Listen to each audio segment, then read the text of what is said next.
Welcome to another edition of the Insider Mailbag. I'm Jared Johnson, and boy, we have a lot of really good questions, and this is actually from last week.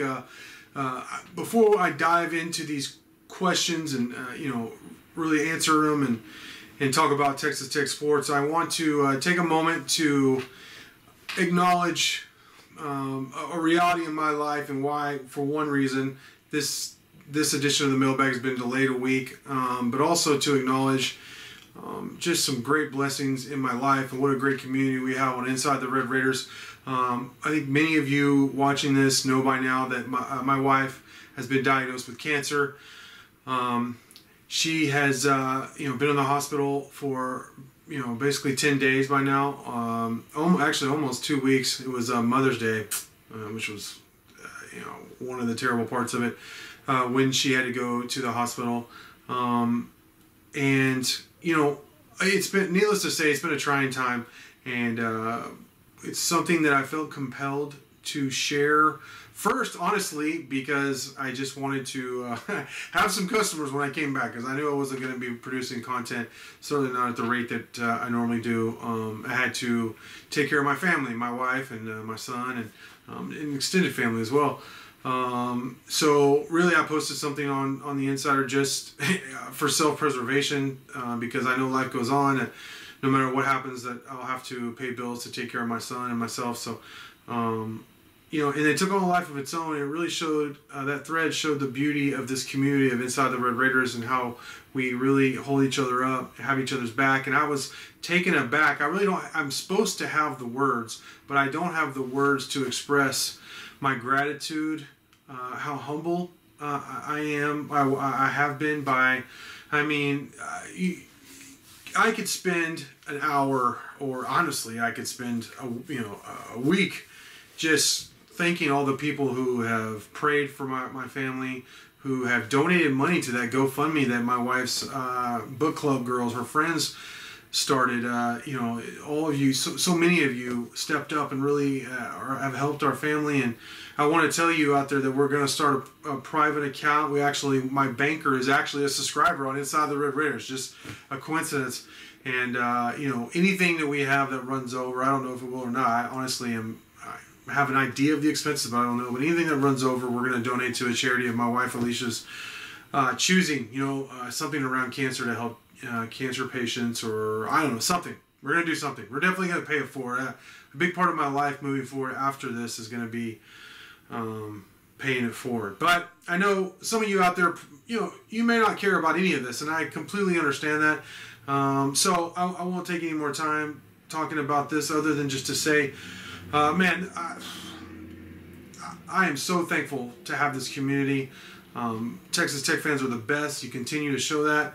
The Red Raider Nation is so strong. Our community inside the Red Raiders is amazing. And I am, I'm ready to run through a series of brick walls for y'all and produce all the content and then some that you want. So with that, let's talk about Texas Tech sports and recruiting. You have some good questions. I'm going to dive right into it. So, all right, the first one comes from WC Red Raid, one of my favorite posters on Inside the Red Raiders, who asked, and this was, y'all keep in mind, this was from not this week, but a couple of weeks ago. But these questions are still pertinent, so I'm gonna answer them. But WC Red Raid says, what are the prospects of signing a wide receiver for depth before fall camp? That's a really good question, because I know Jordan Johnson, former five-star guy who was at Notre Dame, who entered the transfer portal. I know Tech they were taking a serious look at him, but looks like he's going to end up at UCF. So I don't think receiver is necessarily a position of need. I know obviously EZ, Eric Azakama, broke his arm, but they're expecting him to be back next year, and they have some really good young receivers coming up with size and speed. I can go down the list. Y'all know Duran Bradley, the freshman. I really like him. Trey Cleveland, I think, is going to be really good. Loic Fawanji. All these guys, I think they have several number 2 receivers, like right now. Like number 2 receivers, like bam. Now, do they have a number 1 without EZ? I don't know. So I think if there's the right fit, like a former 5-star guy like Jordan Johnson that they have they might try. But I think they have some other positions they want to address before receiver. That's a really good question. That's something to keep an eye on, certainly between now and fall camp. All right, Tech Freak, another one of my favorite posters. By the way, this This is a guy who opened up his home. Him and his lovely wife opened up his home to the mighty Joe Yeager, and he let him stay there. But also they basically let us party there at least one night, which was a lot of fun during that Final Four run in Minneapolis. Great Red Raiders. Tech Freak asks, how many wins do I think the football team will get this year? He says he knows the answer to this in other places. He wants to know which away games I am planning on going to. Yeah, I think Tech's going to win 7 games. I really do. That's what. I don't predict if they're going to win a bowl game before. I obviously if I predict they're going to win 7 games in the regular season, it's that they're going to go to a bowl game. To me, you got to see what the matchup is before you can predict the bowl game. And so many other factors going into bowl season. But I think there's it's really important, that Houston game. And I know other people have said that, but I agree with it. So I don't always just try and have the hot take. I mean, I think sometimes the obvious take is right, and that season opening game against Houston, I think is really important. So if they start off 3-0, and then get into conference, I think they could win 4 games in conference. So I think Kansas, Baylor, I think TCU, and then Matt Wells has done very well against West Virginia since he's been at Tech. I think he's 2-0. So maybe West Virginia, somebody else. Who knows? Oklahoma State. They play Oklahoma State well. There are other options. I'm not saying like TCU is a given or Baylor's a given. But then you have Kansas State, maybe not. I'm just saying there's some winnable games, I believe, with looking at Tech's roster, seeing them a lot in the spring, quarterback play being improved, the defense being very experienced. I really like, we're going to get into this a little bit more later in the mailbag, but I really like what they've done in terms of through the transfer portal, getting older without sacrificing the future. I really don't think they've done that, which was an impossibility before the recent transfer portal and transfer rules had changed. So, I see 7 wins, start 3-0, but that Houston game, you lose that first game against Houston, there's going to be such a negativity to the program. It's going to be hard for even these veterans to overcome. It's possible, but I really believe that is key. So I think, like I said, Tyler Shuck, the whole quarterback room being improved. You have some bona fide skill players. You have depth there. Experience on defense with a defensive coordinator coming back for a 3rd year. There's no reason why this team should not win 7 games, and I really believe that. Now, in terms of what away games I'm going to go to, Tech Freak, I haven't been going to as many. Like when I first started, I went to like as many as I could. Basically, as long as it wasn't like Kansas State, Iowa State, and West Virginia, I was probably going to go. I don't know if that's the most efficient way to do it. And then, of course, last year, the COVID year, I didn't go anywhere.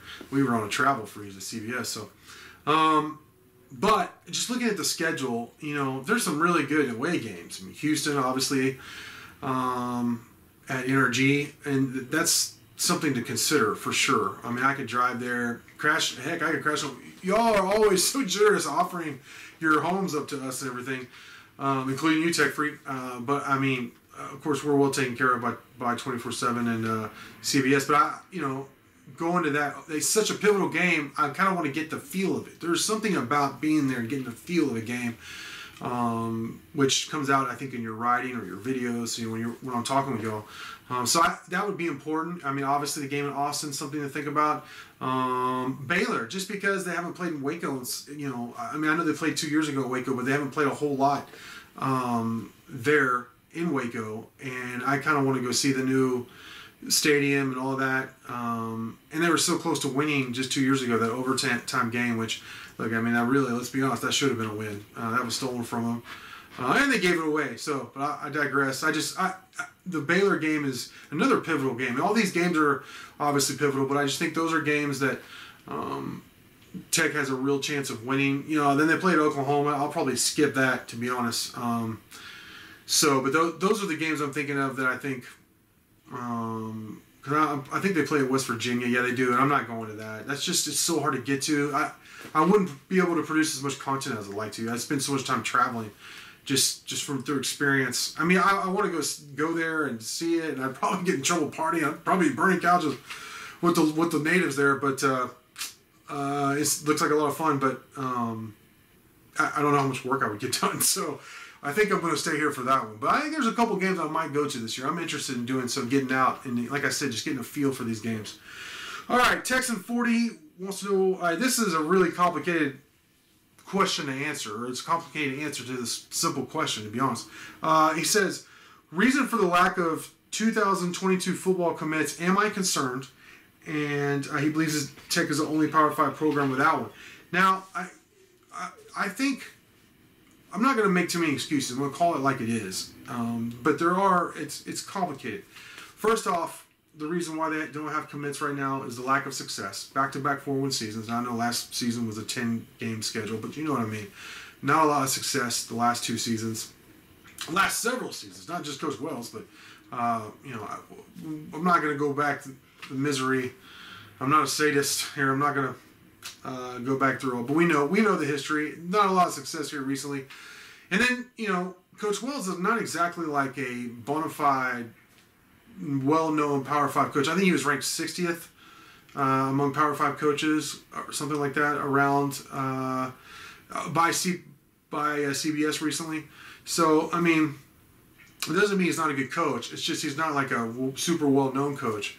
So that doesn't help. And then we have all the COVID stuff. And I think Texas Tech, and like one of the things, like if you live out here in Lubbock, or you go to school out here in Lubbock, I mean, yeah, there's sandstorms, there's this or that, but this is an amazing college town. And you could have an amazing college experience. And one of the things that we love is the fact that, like, say, I'm from Dallas, so I come from, like, family, long line of family, mostly from the DFW area, not just completely, but mostly. So I understand how the thought is about like turning your nose and being snobby about West Texas and Lubbock and the sandstorms and all that. But if you're a Lubbock guy, you love that because you want people to stay the heck away.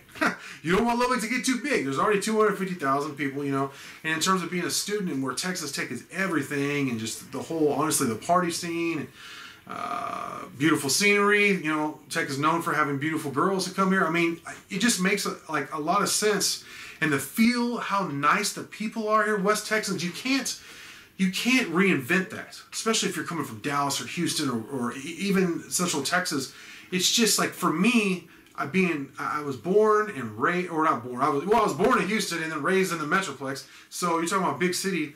I mean, I know what big city people feel like, and it's not all bad, but I'm just saying, coming from Lubbock, I feel it immediately driving and then just going in, whether you get going to get gas or going to a store, you feel it immediately that you're not in West Texas or Lubbock anymore. You don't have that friendly kind of atmosphere. And I think some people get it, some people don't, but you have to come out here and experience it. And you look at just the recruiting class before, though there wasn't a high rate of commits, there was they got some guys and they got way up on their target list that Tech just normally doesn't do. I mean, they got one of the top running backs in the state, and Cameron Valdez. I mean, you just go down the list. I mean, Bear Morton obviously is one of the highest rated guys you've signed in the modern era, at least, this century. You got offensive linemen that had 40 offers. I mean, you just go defensive ends that normally don't even give you a visit. They did really well by showing off Tech and the whole Tech experience and kind of combining that with some of the basketball excitement and all that in the 2021 class, and they just didn't get an opportunity with COVID. I mean, even for me, just as a student coming out here, sold it. I wanted to come to Tech, and then when I came out here and visited and partied with a friend who was older and all that, I was like, I'm coming here. That's it. If they accept me, which I figured they would, then I'm coming here.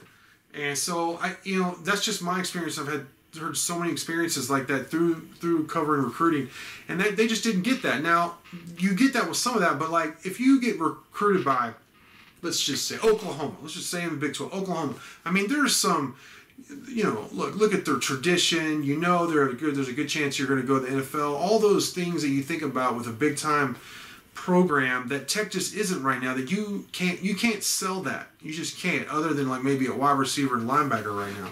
So that is the excuse part of it. But I think the lack of results and the lack of Wells being a big-time known coach also plays a part. So it's a combination of things. Now, you got June coming up. That's going to be the next question, is talking about that. You have some big-time visitors, some of your top targets coming up. There's your chance to impress. June is going to be a huge month, not just for Texas Tech, for everybody, but definitely, especially for Texas Tech, for the reasons I just mentioned. So that brings us to our next question, which comes from Blake65, who wants to know, what confirmed visitors does Texas Tech have either for the 2021 or 2022 classes in June?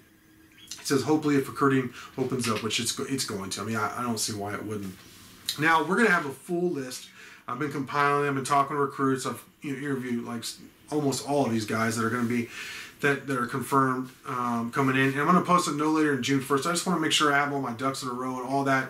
And also, honestly, Texas Tech doesn't like to give away its game plan, so I don't want to give anything away until it's like really close to it and most things are set in stone. But I am going to share a handful of guys that I'm excited about, and I'm going to keep it in the trenches for y'all for the most part. All right, I'm going to start with a trio of offensive linemen. I've interviewed all these guys. First one starting with Austin Kowecki, I'm probably butchering his last name, I'm cringing myself. Because he comes from a family of Red Raiders, so there's a good chance one of them were watching this. But he told me his granddaddy, several of his, not just one of his grandparents, but several of his grandparents, his dad, his uncle, his sister is currently a Red Raider at Texas Tech, but he's an offensive lineman in the Metroplex, and he is a dog, as they like to say. Very physical, very mean. He's the kind of guy, he consistently drives his...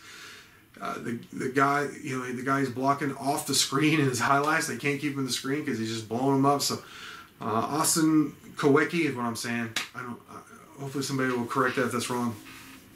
He's visiting, and I mean, to me, look, he's got tons of offers. You got a lot of competition, but to me, you have to really blow this. He wants to go to Texas Tech. Don't give him a reason not to, coaches, is what I'm saying. He's going to visit in June. Another offensive lineman is Alvin Ibasole, also from the Metroplex. You have a lot of competition for this guy, but he does like Texas Tech. I mean, he does want to listen to what Coach Steve Farmer has to say, Coach Wells, Coach Cumbie. So I'm telling you, there's a chance. I don't think he ends up at Tech, but hey, you know what? I didn't think Jacoby Jackson, who was going to end up with you. You know, he was a TCU legacy and everything. You ended up signing him, you know, despite having over 40 offers from Power 5 schools from coast to coast. So these coaches have shown they could close on some high-end prospects once they get them to visit. So Ibasole comes in and visits. I think he's from Coppell. And then maybe you have a chance there. He could be a key recruit for you. And then Caden Weatherby, another offensive lineman, he's a guy, man, Tech has recruited for a long time, you know, and now he's kind of a bigger deal. And to get him to come in for official is a big deal. I know he likes the coaching staff. I feel really good about him and Kowecki. Ibasole is more of a reach to me, but hey, man, you get him to visit, we'll see. And then Curly Thomas, I think he's one of the most important recruits. He has been. I put in a crystal ball prediction in Tech's favor for him a long time ago. Man, Oklahoma State, Baylor, a lot of those schools, TCU, excuse me, they're all over him. This Fort Worth Nolan defensive end, he was like all-state, just a B-stud. He's a very important recruit for Texas Tech. If you land him, not only will you get to unleash him in the Big 12, but you keep him you don't have to face him every year, and you keep him from another Big 12 team, because I think that's what he's going to end up playing for in the Big 12. Not for sure, because he has other offers, but I think that's probably where he ends up. And then finally, and this is just the tip of the iceberg, the guys I'm mentioning, but these are guys that I've had my eye on for a long time. Y'all heard me talk about, but athlete Major Everhart from Amarillo. He's a speedster. You know, Tech was on him really early, thankfully, because I think we've kind of bemoaned them being kind of late on some guys. Well, they've been on him early. Very fast guy. He's torn it up on the track, been very successful in the gridiron as well. He's blown up recently, getting a lot of Power 5 offers, but at least Texas Tech was in there early. Come in and visit. Maybe he wants to stay in West Texas, maybe not. I don't know. You have to see. But he could come in and be a real star there. I know, you know, he's basically being recruited as an all-purpose back. He told me that Tech was recruiting him, Coach Cumbie was recruiting him as an inside receiver, but they also want to see what he could do out of the backfield as well. So, you know, versatile guy, you can do a lot of things with him. And, I mean, you want to keep those guys in West Texas, right? I mean, you got LB Moore there from the same place, Amarillo, Tascosa. Maybe you can bring in Everhart, too, Major Everhart. And that would be great, because those guys normally go to, like, the Oklahoma States or the TCUs, and they kick your butt. And I know Red Raider fans are tired of that. I'm tired of seeing that on the recruiting trail. So that would be really nice. Keep that fence around West Texas like Coach Wells has talked about. All right. So next question comes from OBX Raider, who wants to know, what quarterbacks do I think Cumbie is targeting for 2022? You know, Sonny Cumbie so far bringing in Tyler Shuck. I mean, come on, that was huge. That, you know, we'll have to see how his career plays out at Tech, but I'm really excited to see what he can do. Cumbie can recruit. He has major chops, skins on the wall as a recruiter. So first couple guys, you know, maybe in 2022, you know, didn't end up at Texas Tech, but there's a couple of guys that I know he's targeting. I don't know if he's going to offer, but he's targeting for sure. One is Richie Torres out of San Antonio South. South side. 6'6", 210, and has a gun. He's one of those guys. He can't run some, don't get me wrong, but he's not known as a runner. But he's big stands tall in the pocket, obviously at 6'6", and has a major arm. So I like him. Be interesting to see how it progresses, how much Tech goes after him. But I think he's going to end up camping with Tech, and then we'll see how it goes from there. I think the offer could be coming up soon after that. And then, speaking of camping with Tech, Devin Cartman from New Jersey, of all places. 6'3", 220. Really had an impressive performance at an Elite 11 regional. He's been good. He's been very productive, too, in terms of real games, which I always like to see. But he told 24/7 Sports recently, I haven't talked with him, but he told 24/7 Sports recently that he's been hearing from Tech, and he does plan on camping with the Red Raiders. So that's going to be interesting to see. I wonder if you would think they'd be at the same camp, and have to see if there's a competition. Will both of them come out of it with an offer? Will just the best man come out of the camp with an offer? So that'll be something to watch for here this summer. I'm really looking forward to some things happening, some normalcy on the recruiting trail in terms of in-person recruiting, camps and stuff like that this summer, and there's going to be a lot of information. So no rest for the weary here. We're going to be still crushing with the content and big-time recruiting, especially football recruiting this summer. And quarterback recruiting is going to be a big part of it. All right, final question for this edition of the Mailbag comes from Lance4523, who wants to know, do I think Texas fans will get behind, he said OJ, Orange Judas, y'all know who I'm talking about, the way they did here in Lubbock? And this may be the final question for a while that I answer about Beard, because I'm just ready to move on, to be honest, until we get closer to basketball season. But I understand the question. I do. I get it. It's something that Orange Judas himself would say there. To answer your question, no. It's an easy no for me. The way that this community supported that man, the program, and look, he won, so that helped. But they had something really unique and special. And I think that was shown with the way that the success they had, the covers they got from ESPN. It really was something unique. It was similar, less time, to what Mike Leach had. But honestly, more successful than what Leach ever accomplished. It's different. But you felt like you were in the midst of like a golden era of that sport at Texas Tech, and all of the excitement around it. It was the place to be, and I think it still will be. I really do. I think it's going to be continuing under Coach Adams. I talked to a lot of the students, the organizations and stuff through the Rockin' Pregame, our radio show, and they're going to keep it going, with Coach Adams, and they just got to win. And I think Texas is just different. They just, look, most of you out here watching know that most Texas fans, they care about football big time and baseball. Basketball is just kind of like, well, if they win a lot, okay. But it's just not as big of a deal. This town in Lubbock has an unusual love affair with the sport of basketball, which is kind of random. I don't know. I don't know how that happened. Maybe that's a Mighty Joe answer or question or answer, but it really does support basketball, whether it be Bob Knight or Jared Myers, Coach Dickey, all those guys. They're just fun.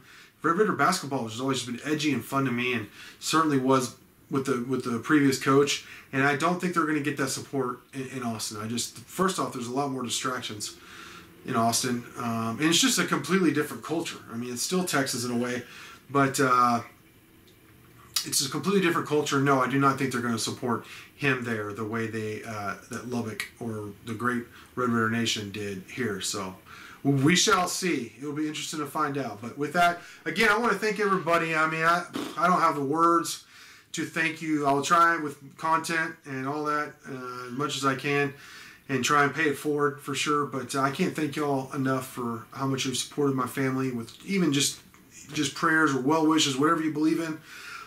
Certainly monetarily, some of y'all, and all of it. It's just so humbling, and we're so appreciative. My entire extended family has seen it, drawn strength from it, and I really appreciate it. So with that, I want to thank you for watching, and thank you for all your support. Until next time.